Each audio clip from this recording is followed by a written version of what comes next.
What we've discovered now with Te Reo Hinengaro New Zealand Mental Health Survey is that Pacific population in New Zealand has higher rates of mental disorder than the general population, and within those rates, Pacific people born in the islands have much lower prevalence rates than Pacific people born in New Zealand.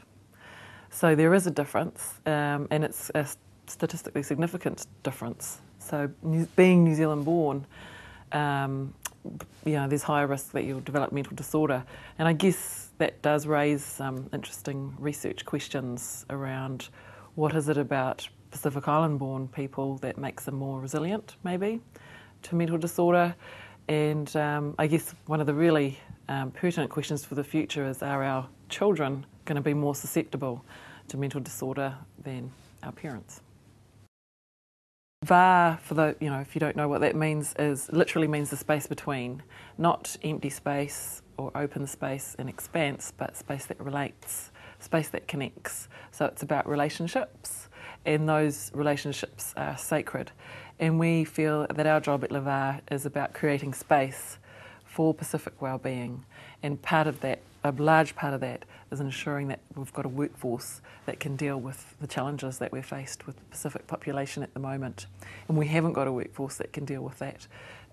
We've got very high demand and very limited supply. So LeVar's role really is about building leadership opportunities for Pacific people working in the health sector.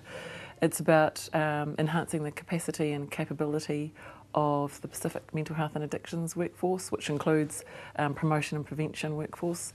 And it's really also about infusing Pasifika throughout mainstream services. One of our projects is called Matutaki, and that's it's a long-term recruitment strategy looking at attracting young people to just consider a career pathway in mental health. And so what we do, we've got young people driving it, and they've done a really good job at making us look good and on the What's Hot list. And the idea is to just start a conversation with young people. So we have other people go out to schools and spread the word about mental health as a career pathway. And the way we do it is through text messaging and social networking sites and websites. Once we've started the conversation, we hook them in. That's why it's called The Hook.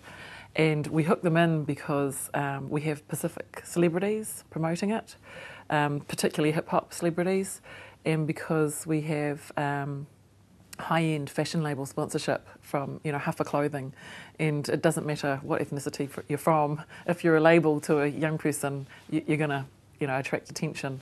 So that's been quite popular. And I guess once we've started the conversation, then we can say, look, we've got a mentoring program that maybe you want to talk to someone about their particular role. Do you want to talk to a psychiatrist or a nurse? And then we could even potentially offer you a scholarship if you're really interested in going into health. One way or another, we just need to hook them in.